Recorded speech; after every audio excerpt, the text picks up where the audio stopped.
welcome to the Deep Dive. This is the show where we really dig into the stories behind things you see every day, looking for those, gold nuggets of wisdom you can actually use. That's the plan. And today, wow, we are tackling a giant, a truly global icon, a company whose green logo, it's got to be almost as recognizable as, well, anything, really. You know it. You definitely see it everywhere. Starbucks. Oh, yeah. It's completely ubiquitous, isn't it? Yeah. A fixture of modern urban life. From Seattle, where it all started, all the way across the globe to places like Shanghai. Mm-hmm. Just think about it for a second. That green siren logo, it feels like it's on every other street corner in big cities, doesn't it? It's this sort of consistent, welcoming beacon. It's actually kind of remarkable when you stop and think how a single coffee shop managed that. It really is everywhere. And that incredible presence, that just sheer everywhereness, it leads right to our big question for this deep dive. How on earth did one small coffee shop, starting out in Seattle, Washington, how did it morph into this massive, multi-billion-dollar global empire? On the surface, you might think, okay, straightforward business success story. But the answer, well, let me tell you, it's packed with surprises, really pivotal moments, and honestly, some pretty profound insights into innovation, resistance, and just monumental growth. We'll try and make it interesting for you. Absolutely. What's really cool here is that the Starbucks story, it isn't just some dry business case study. Not at all. It's a really compelling story. It's about ambition, smart choices, and the sheer power of having a vision to totally reshape not just an industry, but maybe even culture itself. Yeah. So we're going to trace that journey from those very humble beginnings right up to becoming this global phenomenon. And we'll uncover some layers, the decisions, the unexpected twists along the way. And our mission today, it goes way beyond just listing facts about coffee chains. Mm-hmm. We're really here to pull out the most important lessons for you. We're talking about insights into ambition, that relentless drive, about having a clear vision, maybe even an audacious one, the incredible power of consistency, doing the same thing well over and over, and the resilience you need, frankly, to build anything great in your own life. Mm-hmm. This deep dive, it should help you pick up some useful ideas, maybe some new vocabulary too, that goes beyond just business, stuff you can apply in all sorts of areas, hopefully making you feel a bit more, clued in. Exactly. By the end of this conversation, you won't just know the Starbucks timeline. Hopefully, you'll walk away with new words, powerful life lessons, real insights you can maybe apply directly to your own journey. Could be a project, could be your career, could even be something like learning English. Right. Understanding how behind a success this big, well, it can really shed light on your own path forward. So find a comfy spot, maybe grab your favorite coffee, Starbucks or otherwise, we don't mind, and let's dive into this amazing story. Transformation, innovation, ambition. It's all in there. Okay, let's get into it. Starting with something that I think might genuinely surprise a lot of people listening. When you picture Starbucks now, you think cafes, right? Lattes, cappuccinos, those comfy chairs, the smell of coffee. Yeah, the whole atmosphere. Exactly. It's an experience. Yeah. But if we rewind all the way back to 1971, Seattle, those really humble beginnings, you wouldn't even recognize it. It was a totally different kind of business. That's so true. The original Starbucks, founded by three friends, academics actually, Jerry Baldwin, Zev Siegel, and Gordon Backer, it looked nothing like the chain we know today. And this is super important, often gets missed. In those early days, Starbucks did not sell cups of coffee. Wait, hang on. They didn't sell coffee drinks. Like, you couldn't buy a latte. Nope. No espresso shots, no drip coffee to go. The whole idea of ordering a drink to have right there just wasn't part of their plan. Not at all. That's kind of wild, actually, Yeah. given what it became. So what were they selling then? How did they even start? Their whole focus, their passion really, was selling high-quality whole bean roasted coffee. Mm. And the equipment, grinders, brewers, stuff people needed to make a great cup at home. Ah, Okay. So more like a specialty store. Exactly. Think of it like a connoisseur shop. For coffee lovers who wanted to buy these amazing beans, sourced from specific places, roasted just right, and then brew it themselves, the founders, they were real purists. They wanted to educate customers about coffee origins, roast profiles, how to brew it properly. Mm, So that initial model, it just highlights how much the core business changed over time. It really underlines that phrase humble beginnings, doesn't it? Starting small, focused, simple, no grand plans for global coffee domination back then. right. They were basically planting the seeds for the company, just laying a foundation based on quality beans. I like that. Planting the seeds. It fits perfectly. They were nurturing this little idea, focused entirely on the quality of the beans themselves, believing in the raw product, Hmm. kind of cultivating this niche market, educating people's tastes, building a reputation, Hmm. all without selling a single ready-made drink.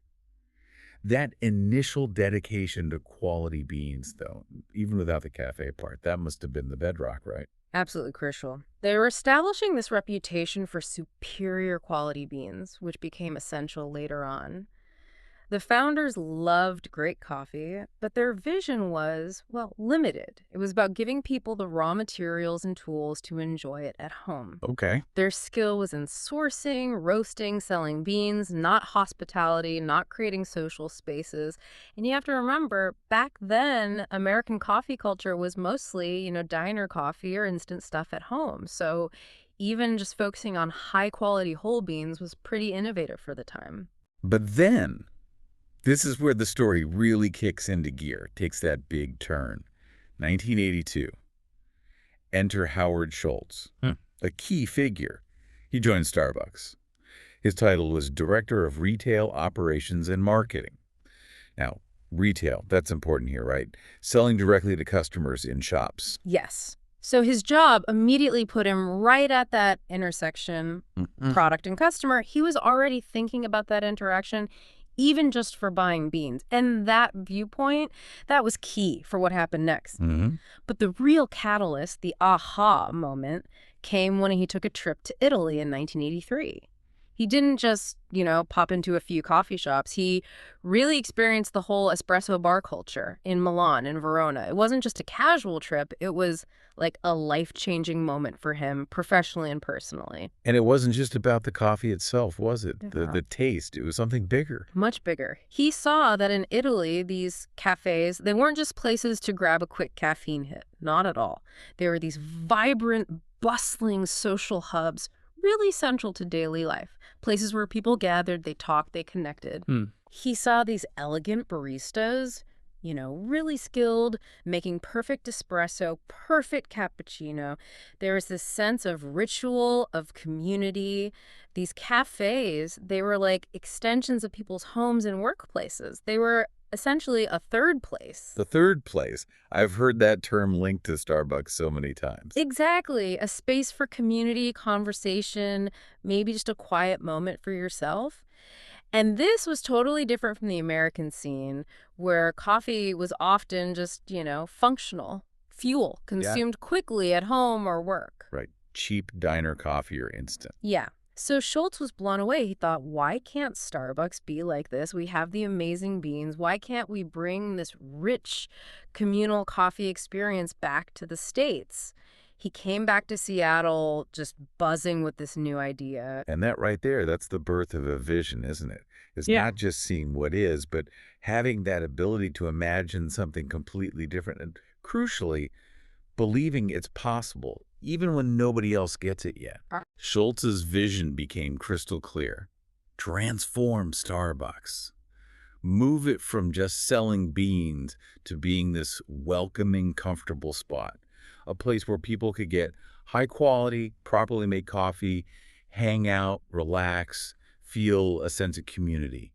That third place idea became his guiding principle. But, and this is crucial, that vision, it wasn't instantly popular, especially not with the original founders. Schultz actually faced pretty significant resistance. Ah, okay. From Baldwin and Balker. Yes. They were comfortable, they had a good business selling beans and equipment. They were purists, remember. They worried that selling brewed coffee would, I don't know, dilute the brand somehow, make things complicated, increase costs, shift the focus away from their core thing, the beans. So they just didn't want the hassle of running cafes. Pretty much. They wanted to stick to the straightforward retail model they knew, which was working fine financially. They couldn't see, or maybe didn't want to see, the potential Schultz saw. And isn't that often the way with big new ideas? You get that resistance, that pushback from people who like things the way they are or just can't quite grasp the new concept. It really says something about Schultz's belief that he kept pushing. How did he manage that? Well, his conviction was so strong, he actually left Starbucks in 1985. Really? He quit. Yep. He went off and started his own coffee bar company called Il Journal, named after the Milanese newspaper, I think. It was directly based on his Italian experience. He Ooh. basically set out to prove his concept could work. Wow. So he built a prototype, essentially. You could say that. He showed it was viable. Then fast forward to 1987. The original Starbucks founders decided they wanted to sell the company. Schultz, who had been busy securing financial backing, saw his chance. He jumped on it. He bought them out. He bought Starbucks, and he merged his Il Journal cafes, the operational model, with the Starbucks brand name and their expertise in sourcing those great beans. It's a fantastic lesson from those early days, isn't it? Success often starts small, maybe unconventional. It nearly always takes resistance, and often takes one person or maybe a small team with the boldness to see a different future and just go for it. Yeah. Honestly, without Schultz's conviction, his willingness to leave, prove his point, and then come back and buy the company, Starbucks could easily have just stayed that little local Seattle bean shop. Incredible. So we've seen the humble beginnings, the bean selling, Schultz's Italian-inspired vision, and him overcoming that initial resistance. Okay, let's jump forward.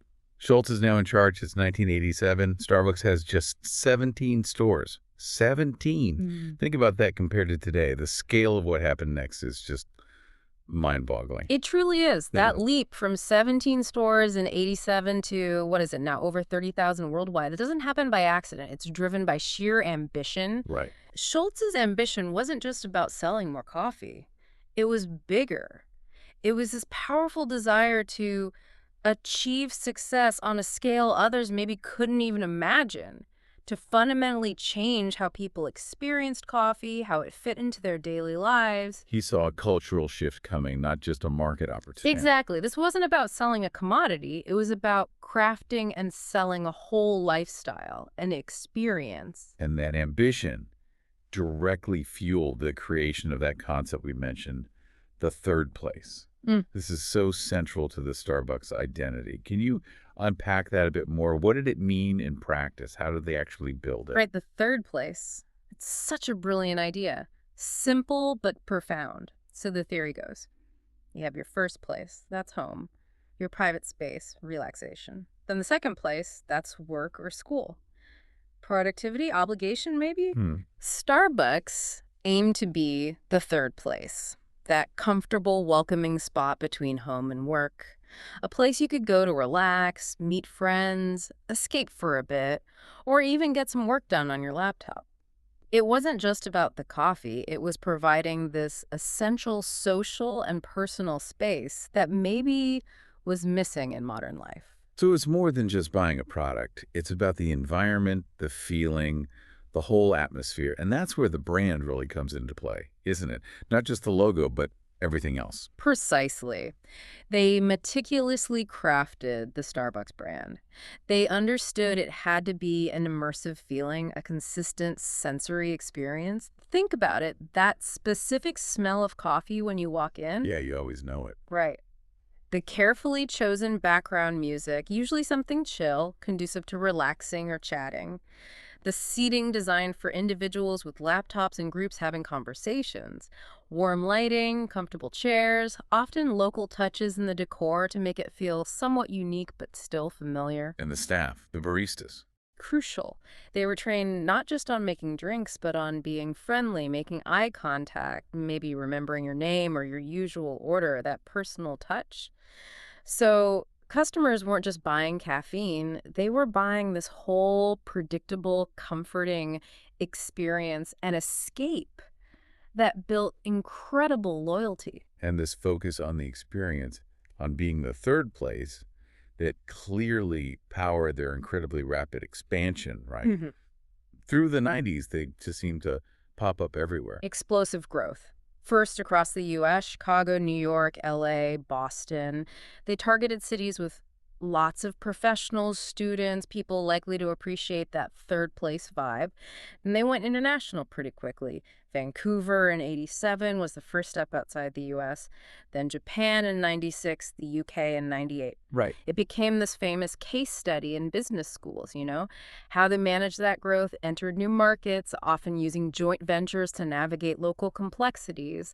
The speed and scale were just unprecedented in that sector. And underpinning all that growth, you mentioned another key word, consistency. Why was that so vital?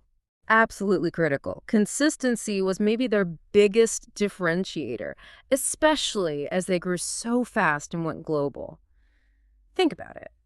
Whether you walked into a Starbucks in Seattle or London or Tokyo or later on, somewhere like Beijing, you could trust that your cappuccino, your latte, even your frappuccino would taste exactly the same every single time. That's huge, especially when you're traveling or in a new place. Massive advantage. It offered predictability and reliability that smaller, local, independent cafes just couldn't match, especially on a global scale.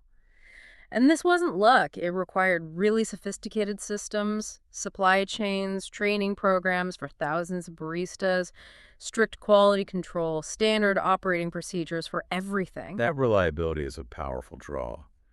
But that kind of hyper growth, becoming so ubiquitous, Mhm. surely that brought challenges.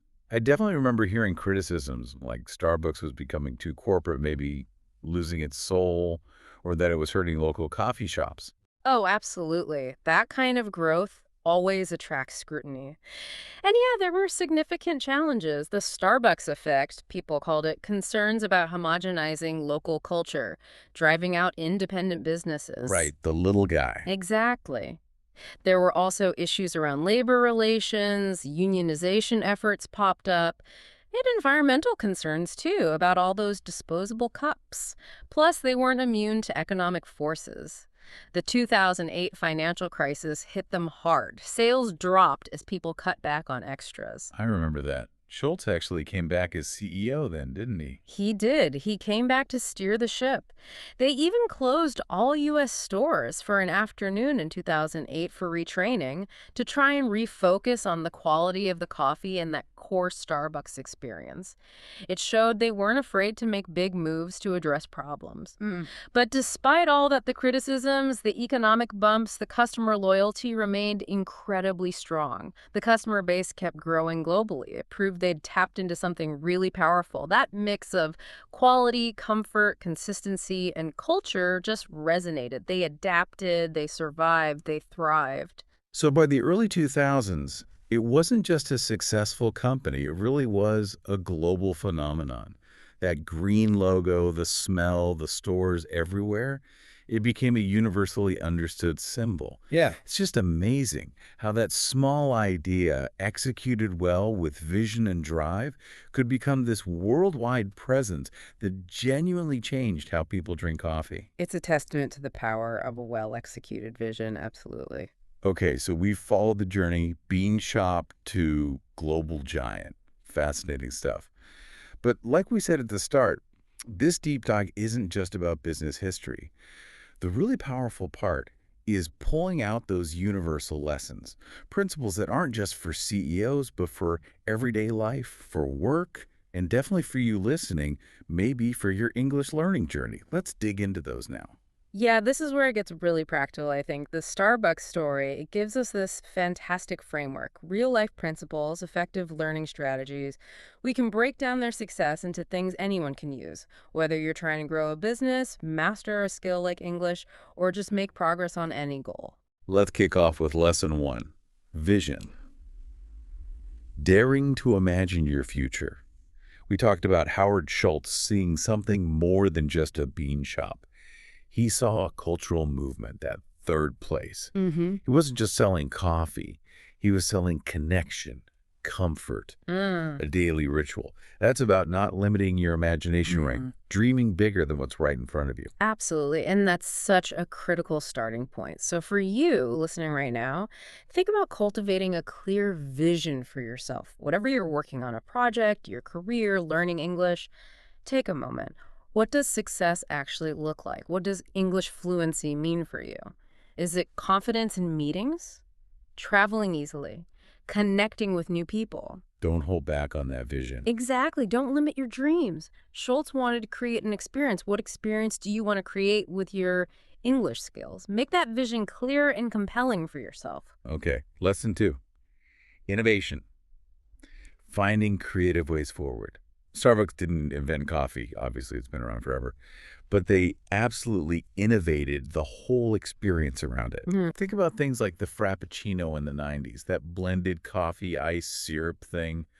That basically created a whole new drink category. Or how they were early pioneers with loyalty programs, mobile ordering.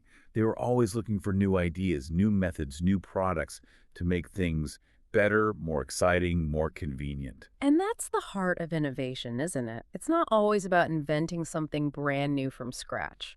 Often it's about finding better ways to do existing things, more engaging ways, more convenient ways, solving problems people didn't even know they had. Right. So, for English learners, this means finding innovative ways to practice. Get creative. Think beyond the textbook. Are you watching movies with subtitles, then challenging yourself to watch without? Are you maybe recording yourself speaking, then actually listening back, cringy as it might feel, to catch pronunciation issues? Using apps creatively, maybe? Finding conversation partners online. Exactly. Joining online clubs, language exchanges. You don't need to reinvent English, but you absolutely have to innovate how you interact with it, how you make learning enjoyable and effective for you. It's about being resourceful. Love that. Yeah. Okay, lesson 3, consistency. Small, regular steps adding up to big results. We keep coming back to this, but it's so important. Starbucks built its empire on delivering that same reliable quality everywhere, every time. The barista training, the standard recipes, the quality control. It wasn't one magic bullet. It was that day in, day out effort across thousands of locations, building trust one cup at a time. This might be one of the most powerful lessons for any kind of learning. For you learning English, consistency means showing up every day. Even if it's just for a little while, it's much better than trying to cram for hours once a week. Small steps. Small, regular steps, like Starbucks adding one store, making one good latte than another.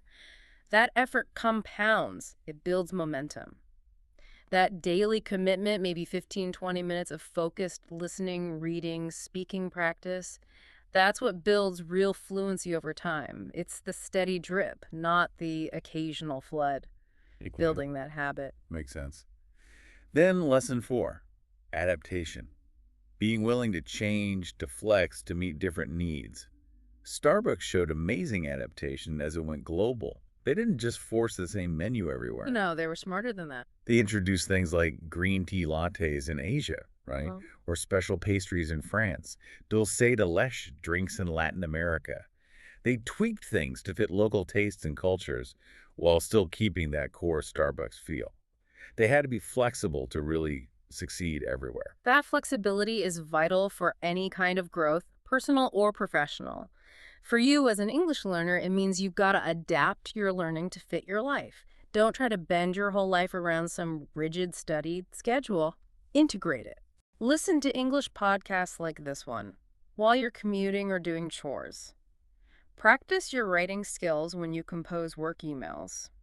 Focus on vocabulary that's actually relevant to your job or your hobbies. Be flexible. Weave English into your day naturally. That makes it sustainable, less of a burden, and way more effective. That's really practical advice. Okay, finally, lesson 5, resilience. That strength to just keep going when things get tough. Starbucks definitely faced its share of problems. We talked about criticism, economic downturns like 2008, fierce competition. It had plenty of setbacks. But they didn't collapse. They recovered, they adjusted, they made hard choices sometimes, but they kept growing. That shows incredible strength, doesn't it? The ability to bounce back from difficulties, to learn from them, and keep moving. Resilience is just, it's everything when you're learning something challenging, like a language. You are going to make mistakes learning English. It's unavoidable. It's actually necessary. Yeah, you learn from them. Exactly. You'll have moments where you feel stuck, maybe frustrated with grammar, or you don't understand someone. It happens to everyone. But resilience is that ability to pick yourself up, learn from it without beating yourself up, and just keep going, keep trying. That determination is what gets you to fluency in the end. It's the grit. So, putting it all together, these 5 things: vision, innovation, consistency, adaptation, resilience. It's not just one thing, is it? It's the combination. It's the synergy between them. Starbucks shows that lasting success isn't usually about one lucky break. It's this powerful mix. And these aren't just business buzzwords, they are truly universal life principles, and they're really effective learning strategies, too. Okay, as we start to wrap up this deep dive, I think the big takeaway from the Starbucks story is just transformation. Right. It shows how an idea, even one that starts really small and ordinary, just selling beans in Seattle, Mm. how it can become something truly extraordinary and world-changing if you apply these principles consistently. Well said. Starbucks didn't invent coffee. Coffee was already there, part of culture for ages. But they took that ordinary thing, that simple drink, and they gave it extraordinary meaning. They built an experience, a feeling, that third place idea of comfort and community. They made people feel at home almost anywhere. That's profound value creation. And for me, that connects directly back to you listening and your English journey. You don't have to invent English. It's already here, this global tool. Your task is to make English your own, to transform it into something that connects you to people, ideas, opportunities all over the world. Personalize it. Yeah. Make it part of your story, your vision. Exactly. So let's just quickly circle back to those keywords one last time, but think of them now as tools for you. What's your clear picture of success with English? Imagine it. How can you get creative with your learning? Make it fun, make it fit. Can you show up even just a little bit every day? Build that habit. How can you weave English practice into your existing life? Be flexible. How will you bounce back when you hit a snag? Learn and keep moving. These really are more than just vocabulary, aren't they? They're life principles. They're learning strategies. If you actively practice them, make them part of your approach, your English will grow. Just like Starbucks grew, maybe not overnight, but step by step, store by store, word by word. And maybe here's a final thought, kind of a challenge for you. The next time you walk past a Starbucks, just pause for a second, look at that green logo. Mhm. And instead of just thinking coffee, maybe ask yourself, okay, what's my vision? My vision for my growth, my learning. How can I bring more consistency to my efforts today? How can I be more resilient when things get tough on my path? I love that because if Starbucks could go from one tiny shop selling beans to this global phenomenon, fundamentally changing a whole culture, well, what could you achieve? What dream, no matter how small it feels right now, could you grow if you brought that same kind of energy, that passion, that persistence to it? What's your Starbucks story waiting to unfold? Because success, it's rarely instant. And fluency in a language certainly isn't. It takes time. It takes effort.